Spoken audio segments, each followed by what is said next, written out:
For prediction material, you can drop me message on my WhatsApp number. I will send you only 2025 cue card, listening, reading, and some writing topic. Only practice it. Just drop me message. Don't waste your time. Best of luck.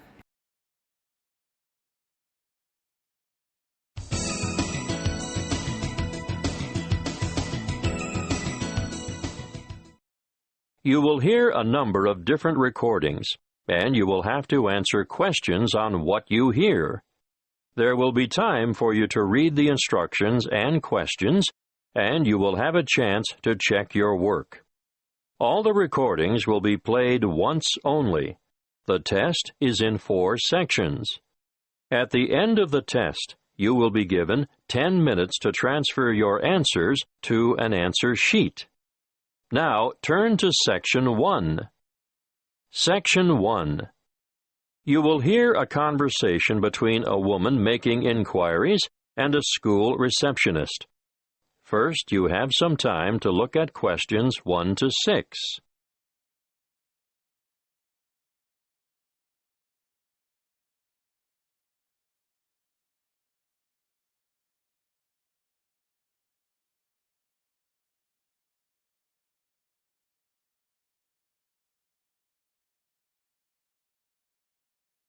You will see that there is an example that has been done for you. On this occasion, only the conversation relating to this will be played first. Good afternoon, Estelle speaking. What can I do for you? I was told that the school holds, adult education classes. Yes, it does.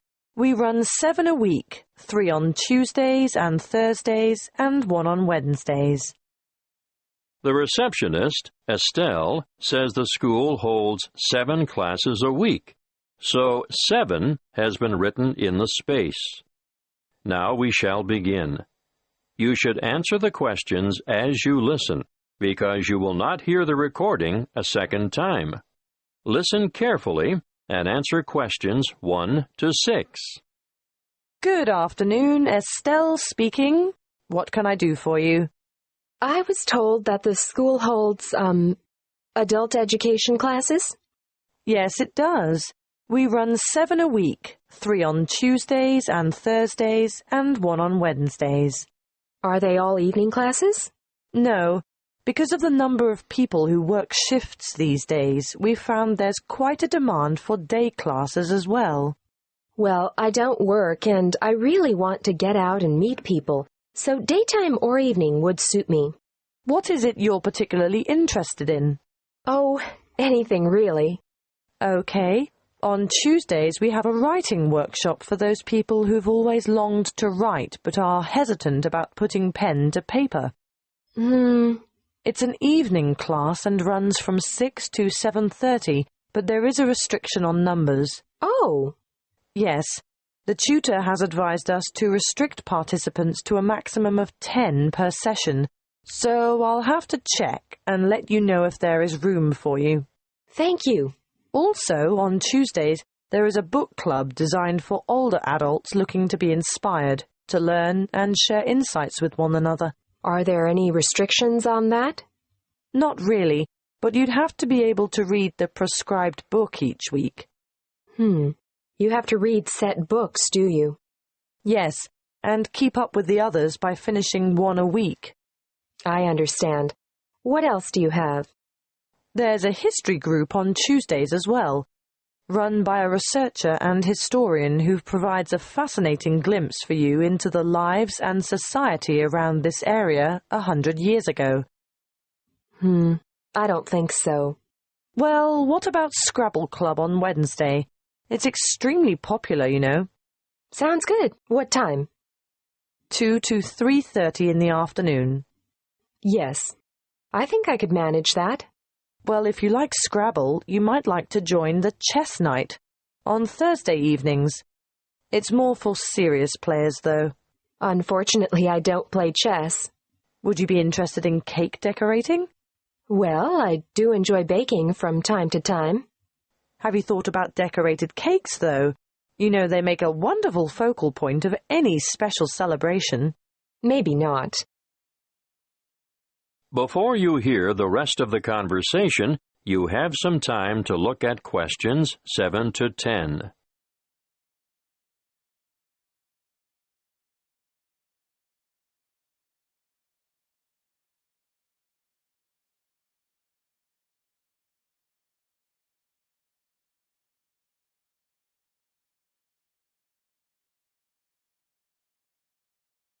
Now listen and answer questions 7 to 10. Look, I don't know if you'd be interested, but next month there's going to be an Adult Learners Week, and it's a great opportunity to learn something new and meet a lot of people. All the events are free, but booking is essential. What are the events? I'll give you a brief rundown, and if you decide there's something in it for you, I can send you all the details. Great! When is it? The first week in September, from the 1st to the 8th. Oh, are they all daytime events? Yes, but some are half-day and some are whole-day sessions. Can you just quickly tell me about the half-day ones, please? Okay. The Techno Expo will help you work with social networking tools, and you can learn more about online privacy and security and online entertainment. That's Monday the 1st. In the morning? Actually, it's after lunch, from 1 to 4:30. What else is there in the afternoon? While on Wednesday, there's work-life balance, understanding how to assess what you really value, the importance of balance and harmony in your life, and how to achieve it. That's another one I'd like to go to. Are there any more? No more half-days in the afternoon. Wait a minute. There is a poetry event. What does that entail? Writing some inspirational poems and sharing them with the class. No, thank you. I'm not going to read my poems to other people. I know what you mean. One more thing. Can you tell me where all the events are being held? Yes, all the workshops are at the Central Library. Oh, good. That's handy. That is the end of Section 1. You now have half a minute to check your answers.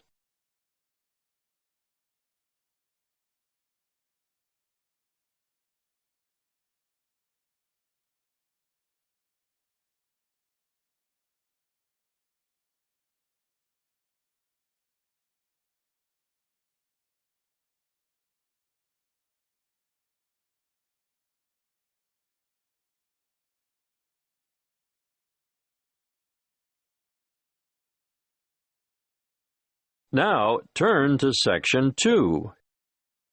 Section 2. You will hear a parent educator talking about childhood accidents. First, you have some time to look at questions 11 to 16.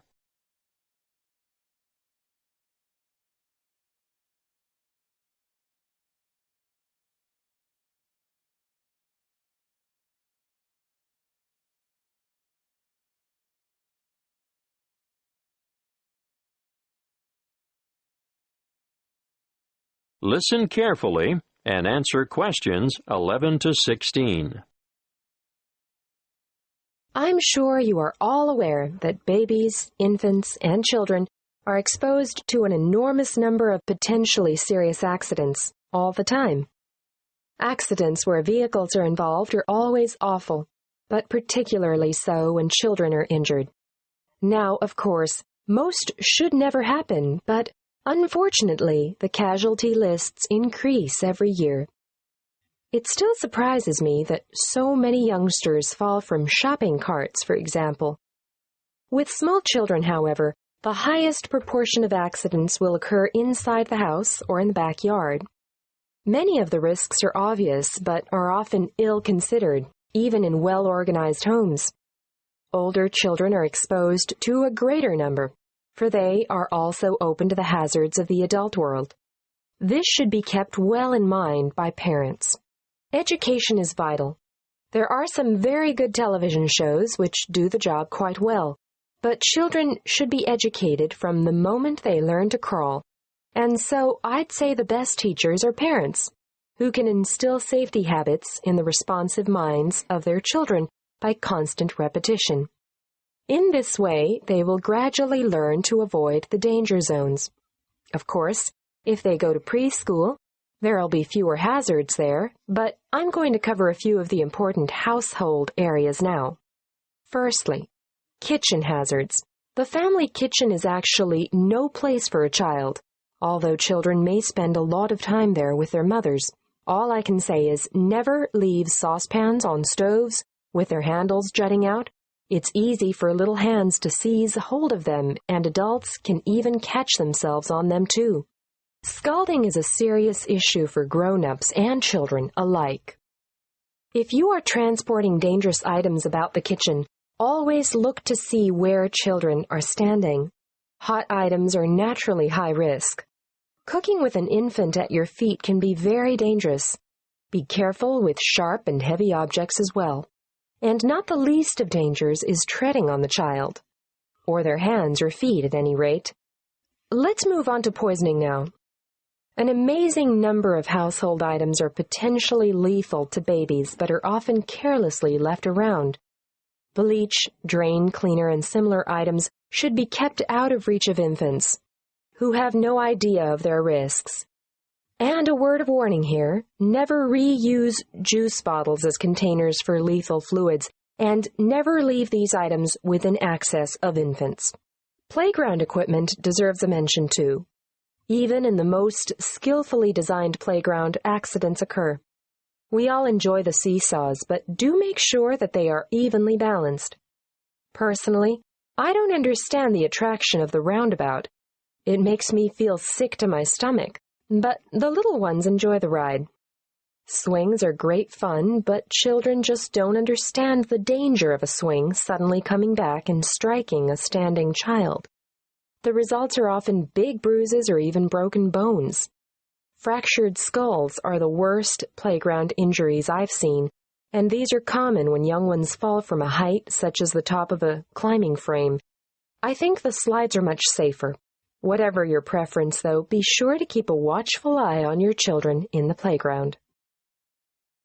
Before you hear the rest of the talk, you have some time to look at questions 17 to 20.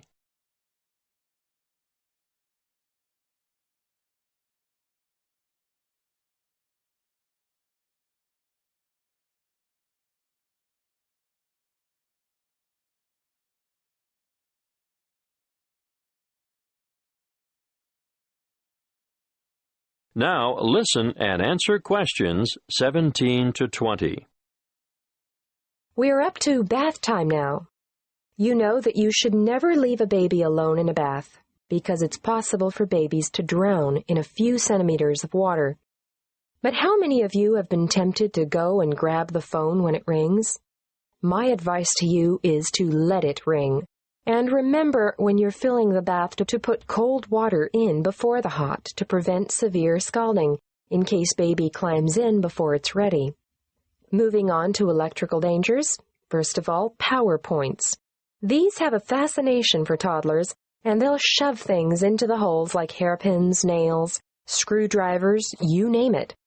Points should always be fitted with protective plugs to prevent this. Teach children to respect all electrical appliances because they are all potential hazards. Do I need to mention cigarettes? Unfortunately, I still see parents smoking in spaces where their children have to inhale the cigarette smoke. We all know the dangers of secondhand smoke. But even leaving a packet of cigarettes within reach is dangerous because eating just one cigarette may poison a small child. If quitting the habit is too difficult, please ensure all tobacco products are kept out of reach and smoke outside. Lastly, given our cold winters, I need to warn you about heating systems. Open fires and heaters must be covered by protective devices. Even radiators and other sources of heat, which are attractive to children, can cause a nasty burn on sensitive young skin. Remember, there is never a good time to leave infants by themselves in a room where there is an unprotected source of heat. That is the end of Section 2. You now have half a minute to check your answers.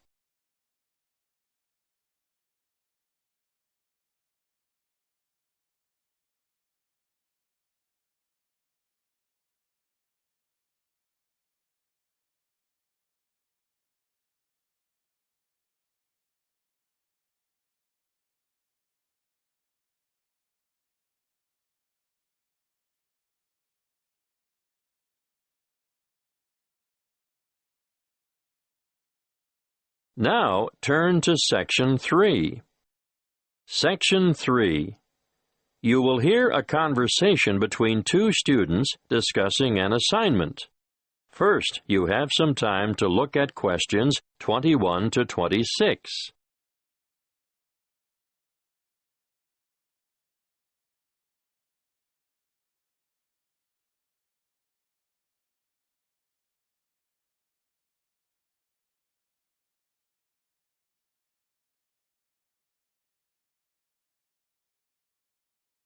Listen carefully and answer questions 21 to 26. Hi, Opal. Any ideas about what we should do for our geography project? Hi, Perry. Yes, I'd like to do something on wetlands. I think that's a great idea. Where do we start? With a definition, of course. Something like a marshy area of land where the soil near the surface is saturated or covered with water, forming a special habitat for wildlife. And we could add, the flora and fauna of the area are reliant on the waterlogged soil for their survival. Yes, that's a major problem, actually. When commercial developers or farmers come along and decide to drain the swamps, everything dies. The practice is all too common, unfortunately. Did you know that as a result, wetlands are recognized internationally as one of the most threatened types of habitat? That's right. We'll have to be sure to discuss their importance in our assignment. But first, I think we should state some of the particular characteristics of wetlands. Well, there are 3 that I can think of. To start with, wetlands are limited areas of open water, which vary depending on seasonal fluctuations. Yes, and the second could be that there's usually a variety of water-tolerant flora on the banks and throughout the water. Of course, depending on the time of year, there may be more or less water, but levels generally remain quite shallow. Okay, now let's move on to the importance of wetlands. Shall we start with plant and wildlife habitat? Yes, I think we should point out that wetlands are homes for countless species of water birds, frogs, invertebrates, and fish. And they support many varieties of water-loving plants. Which brings us naturally to the topic of biodiversity. Even small wetlands act as borders between land and permanent water. They turn into refuge areas or sanctuaries in times of drought, and they often support rare and threatened plants and animals found nowhere else. Exactly. And they're especially important as nurseries and breeding grounds for all kinds of fish, birds, and invertebrates. Wetlands are important for improving the purity of the water, too. Yes, that's because the flow of water through the wetlands is slowed by bank and in-stream plants, and so it allows sediment to settle. Nutrients such as nitrogen and phosphorus and other pollutants are removed as the water passes through. Before you hear the rest of the conversation, you have some time to look at questions 27 to 30.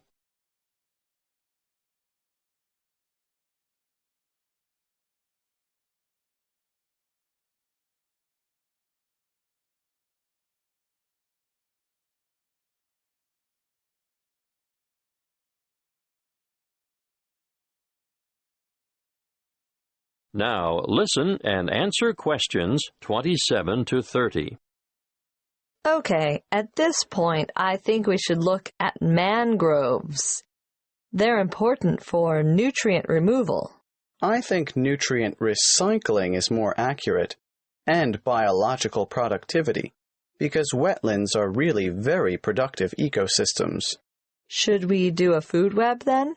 We should do a diagram of some sort showing the importance of mangrove trees, but maybe not a food chain.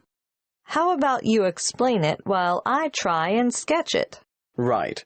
Well, let's start with the mangrove trees. They're very special because of their aerial roots that allow them to breathe even when the tide is high and their roots are underwater. They can live in salt water, and the salt enters through the roots, travels up to the older leaves, and then these die and drop back into the water. A unique feature of mangroves is their ability to develop leaves on their seeds while they're still on the tree, and the seedlings drop down, planting themselves directly into the mud underneath. Got that.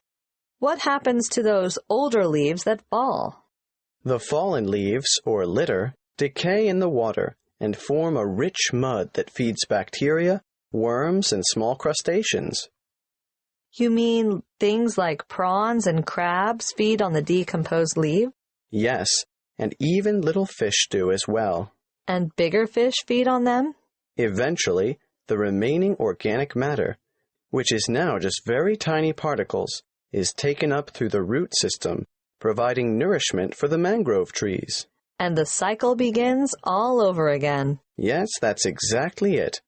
That's what we'll call it, the nutrient cycle of mangrove litter. Great. I'll go home and work on this, and we'll meet again tomorrow. Okay, see you then. That is the end of Section 3. You now have half a minute to check your answers.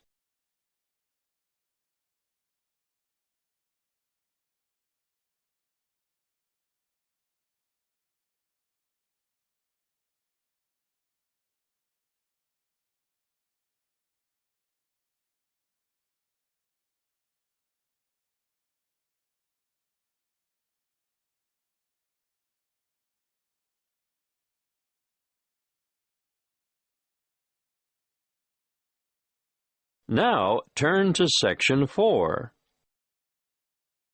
Section 4. You will hear a lecture on meteorology and cloud formation. First, you have some time to look at questions 31 to 40.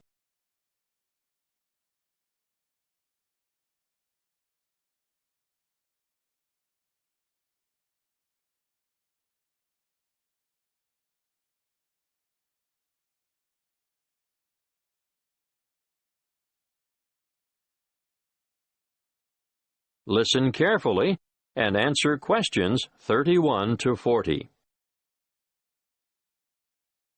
Good morning. It's good to see so many of you taking an interest in meteorology. As you are all newcomers to the topic, let's keep it simple to start with. In fact, let's begin with a very simple definition of what meteorology is. The suffix, ology, gives you a clue. At least you can all guess that it is the study of something. Meteorology is, in fact, the scientific study of all changes in the atmosphere, essential for forecasting the weather, of course. And you all know what weather is, right? The four main ingredients are the sun, the atmosphere, water vapor, and the wind. They all come together, disseminating heat from the sun around the globe and making clouds in the layer of the atmosphere directly above the ground, which is called the troposphere. Look up into the sky, and on almost any day of the year, you'll see clouds. Clouds form when water that has evaporated from the surface of the earth condenses onto microscopic dust particles, or other particles, floating in the air. Cloud formation takes different shapes, and they mostly get their names from Latin roots. Now, let's look at the five most basic. We'll start with cumulus, which is a low cloud with a white, puffy appearance, and most often composed of water droplets. It gets its name from cumulo, meaning heap, for its typical piled-up appearance. Now, let's move on to stratus, from strato, meaning layer. These are the gray, horizontal ones, often with a flat base, that you see on an overcast day, and they too are mostly made up of water droplets. At this point, I should mention fog, which you probably don't even think of as clouds, but fog consists of very low-stratus, ground-hugging clouds. The high-altitude cirrus cloud, on the other hand, is mostly made of ice crystals and appears wispy and thin, almost hair-like, in fact. That's where they get their name, from the word cirro, meaning wisp of hair. They are generally fair-weather clouds. Not so the cumulonimbus, the tallest of all clouds. They extend way up into the troposphere, and these are the ones that produce lightning, thunder, heavy rain, strong winds, and tornadoes. Beware the cumulonimbus. You already know what cumulo means, and it won't surprise you to find out that nimbus means rain, and added as a suffix is an indication of cloud's ability to produce precipitation, which could be rain, snow, or hailstones. As this course progresses, you'll learn a lot more about cloud types, but before I finish today, I want to go back to something I mentioned before, dust. It is generally accepted that when water vapor ascends in the process of cloud formation, it condenses onto dust particles. So it was assumed large dust particles would produce larger droplets and enhance the formation of rain. However, recent research has shown the opposite to be true. Droplet size increases the farther the clouds are from dust-filled air. More dust reaching rain clouds produces less rainfall. Scientists have shown that as more and more dust enters a rain cloud, the same amount of water becomes spread out. The resulting smaller water droplets scatter instead of combining and growing large enough to make up raindrops. This study shows that higher dust frequency is not inevitably the result of diminished rainfall, but rather its cause. Therefore, loss of topsoil from overgrazing, overcultivation, or bad livestock management in areas neighboring deserts will contribute to the continuing expansion of those arid regions. Your assignment for this week will be to read up on this research and write a report on how dust from damaged land may exacerbate drought conditions and lead to further desertification of arid areas. In other words, how land use has an impact on climate change. That is the end of Section 4. You now have half a minute to check your answers.